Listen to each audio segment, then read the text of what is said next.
Dzina la Atate ndi la Mwana ndi la Mzimu woyera. Ambuye akhale nanu.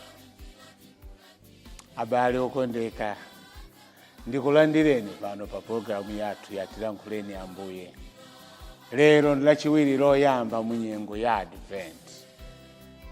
Ndipo lero tikupanganso chaka cha Francis Xavier, amene anali wansembe amene agwira ntchito yake bwino, ndipo atatumikira Mulungu. Mpingo unazindikira kuti anali ndi mphatso yapadera ndi kumpatsa ulemu wapadera wotchulidwa kuti woyera.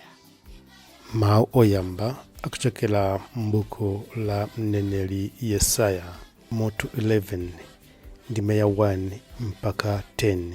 Amene akutiwerengera mawu oyamba ndi a Raphael Mangani kuchokera ku St. Peter the Apostle, Utale 1 Parish mu Diocese ya Mangochi. Uthenga wathu wabwino uchokera mu Luka ndime ya 10 mutu wa 10 ndime ya 21 mpaka 24. Mawu akulu akunena kuti Yesu adakondwera. Yesu akukondwera.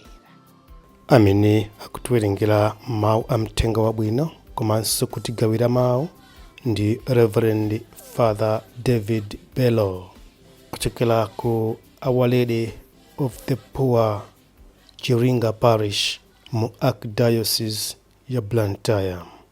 Mawu a buku la Yesaya za ufumu wa mtendere wa Mesiya. Nthambi idzaphuka pa nsinde pa Yese, ndipo mphukira idzatuluka ku midzi yake. Mzimu wachauta udzakhala pa iye, mzimu wopasa nzeru ndi kumvesa, mzimu wopasa uphungu ndi kumphamvu, mzimu wopasa kudziwa zinthu ndi kuopa chauta. Ndipo kuopa chauta ndiye chizikhala chinthu chokondweretsa. Sadzaweruza posata zooneka pamaso, kapena kugamula mlandu posata zakumva, koma amphawi adzaweruza mwachilungamo. Ndipo anthu otsika pa dziko lapansi adzagamula mlandu wawo mosakondera. Mawu ochokera m'kamwa mwake adzakhala ngati ndodo yokanthira ochimwa. Atalamula iye, anthu oyipa adzaphedwa. Chilungamo chidzakhala ngati lamba wake, ndipo kukhulupirika ngati chomangira mchiuno mwake. Mbulu idzakhala pamodzi ndi mwana wankhosa, kambuku adzagona pansi pamodzi ndi mwana wambudzi. Mwana wang'ombe ndi mwana wamkango adzadyera limodzi, mwana wang'ono kumadziweta zonsezo. Ng'ombe yayikazi ndi chimbalangondo zidzadya pamodzi, ndipo ana awo adzagona pamodzi. Mkango udzadya udzu ngati ng'ombe. Mwana woyamwa adzasewera pa dzenje la mamba, ndipo mwana woleka kuyamwa adzapisa dzanja lake ku funkha la mphiri osalumidwa. Sipadzakhala chilichonse chopweteka kapena chowononga pa phiri lopatulika la Mulungu. Ndipo anthu a pa dziko lonse lapansi adzakhala odzaza ndi nzeru ya kudziwa chauta, monga nyanja imadzazira ndi madzi. Tsiku limenelo ufumu yatsopano yochokera ku banja la Davide idzakhala chizindikiro kwa anthu a mitundu yonse. Onse adzasonkhana kwa iye, ndipo malo ake adzakhala aulemerero. Ndi mawu a Ambuye. Tithokoze Mulungu. Ambuye akhale nanu. Uthenga wabwino monga adalembera Luka woyera.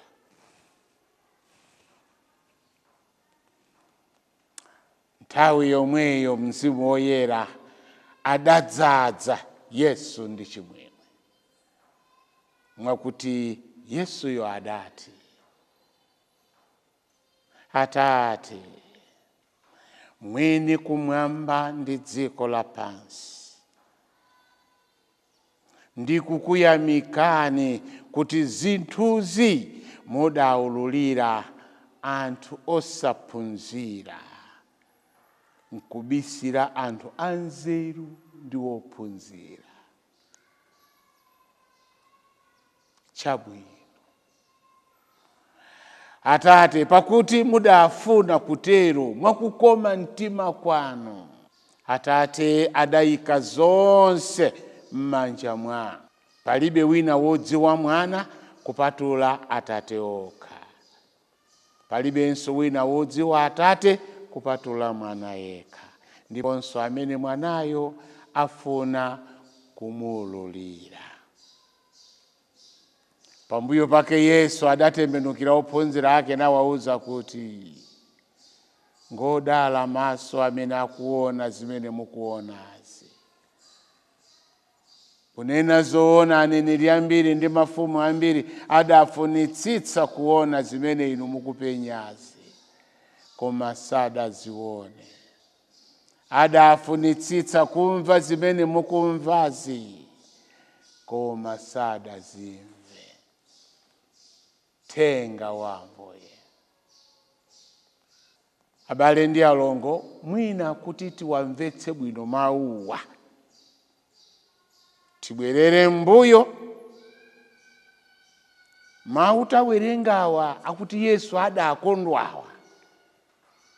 Kumbuyo kwake akukamba za Ambuye Yesu kutuma ophunzira ake awiri kuti akalalike uthenga.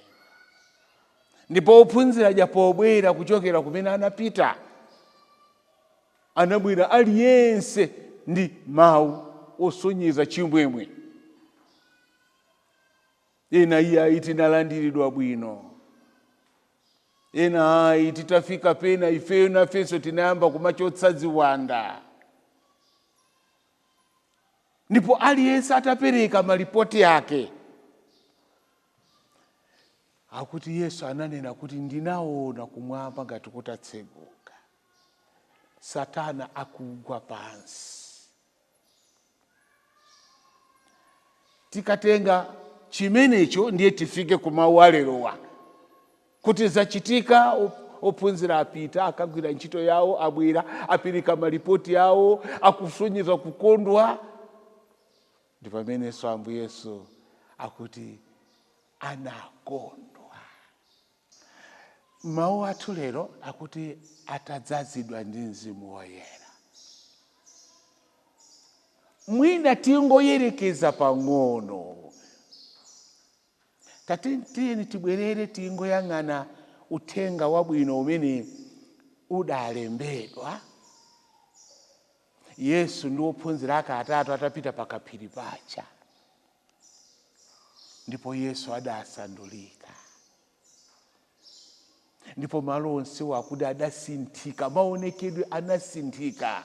Tikati kusinthika ndiye kuti kuoneka osakhala mmene ife timaonera. Maso asintha, kamvedwe kamawu kwasintha, akuti padasintha. Ndipo nthawi yomweyo Petro adayamba kulankhula. Akamati Yesu adakondwa ndi kuyamba kulankhulana ndi Atate ake. Ndipo mmene akulankhulana sakukamba za ophunzira ukawali apawa. Ayi, kuona kuti anthu amene watenga, amene analibe mwayi wina uliwonse, anali wonyozeka pagulu, koma afika pokuti angati kunena kuti lero ziwanda zimagwa. Zina zinamba kudilankhula mpaka kufuna kuti ati tizimenyana, iwe ndiwe ndani.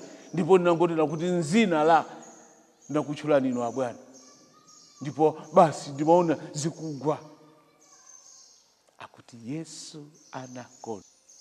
Abale yanga, kawiri ukazayamba kukondwa ndi zinthu zoyipa, kumeneko sikukondwa. Zoyipazo sizikhalira nthawi zokuti zionekera poyera. Choyipa ndi choyipa, chimo ndi chimo. Ngakhale titalichekenera kuti likhale ngati labwino, ayi, chimo ndi chimo.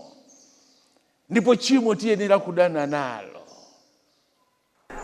I praise you, Father, Lord of heaven and earth, because you have hidden these things from the wise and learned and revealed them to little ndipo children. mulungu tikukuyamikani Yes, kuti Father, for this is what you were simunatenge anthu pleased to amene do. ali okuti All things have been committed to me by my Father.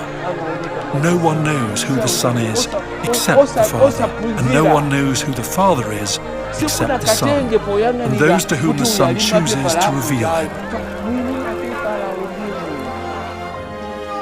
Then he turned to his disciples and said, amakutenga ndikwamba kukupatsa zipangizo, kukukonzekeretsa kuti zimene ukachita iweko zigwirizane ndi kufuna kwake. Mwachitira anthu amene ali achabechabe, mwawatenga anthu amene sanayenere koma lero mwatero, amene amazimva kuti ndife amene unso ayi. Ndiye tikatenganso nyimbo imeneyo ititengere ku nyimbo ya Magnificat, imene amayi Mariya atazazidwa nawonso ndi Mzimu Woyera, kumene amanenedwa mawu, mwandichitira zinthu zazikulu ine. Awa ndi mawu amene aliyense amene utazindikira zimene Mulungu wakuchitira. Tingoyerekeza munthu wina kandi sisteri kuyambira kuti ayang'ane kumene wachokera ndikuzafika kuti tsopano lino inu ndinu asisteri, ndikuyang'ana kumene wachokera, ndikuyang'ana mmene wadutsa. Nyimbo imene yaina kukhala ndi tanthauzo. Timuyang'ane, tisafike ku episkopi, tingofika unsembe, kuti kuyenda ndikufika ndikukumana ndi ansembe yena ukuti chimene iwo amadziwa nthawi zonse ndikuyang'ana negative. Kungokuyang'ana ndikuneneratu kuti maso a unsembe samenewa, nkhope za unsembe sizimenezi, kulankhula kwa unsembe sikumeneko. Mwamwe ndikukumana ndi yena ndikuyesa kupereka kalipoti kawo, kufika kuja ndikumanena kuti ofuna unsembe aja abwere kuno wakuti nkunyamuka. Kenaka ndikumati tsopano tili ndi ansembe 6 anthu nkumalolotira, ndikumazifunsa kuti zoona ine lero ngwansembe zatheka bwanji tikamati Ambuye Yesu anakondwera. Mkati mwa kukondwa ndi kuti muli mphamvu za Mzimu Woyera. Mkati mwa kukondwa ndi kuti Mzimu Woyera wakufungatira. Yesu mmene analili mmene amanena mawu amenewa ife sitingamvetse, chifukwa ndi mawu amene amachokera mwa Ambuye Yesu kulankhulana ndi Atate yake. Ndi mawu amene anayenera kupezeka pamene inu ndine talowa nyumba ya Mulungu, mchalichi. Osakhala pamene muli mkati mwa nsembe ya misa, chimene ichi ndizanena ndizabwerezabe ndipo ndizabwereza. Anthu peti kutangwanika kwambiri ndizambiri. Malita ukutangwanika ndizambiri. Chinthu chimenechi tinayenera kuchitenga nditu kuti tinayenera kumapeza nthawi yokhala pansi kuti Mulungu atilankhule, ndipo Mulungu akatilankhula ndi pamene chimwemwe tizakhala nacho.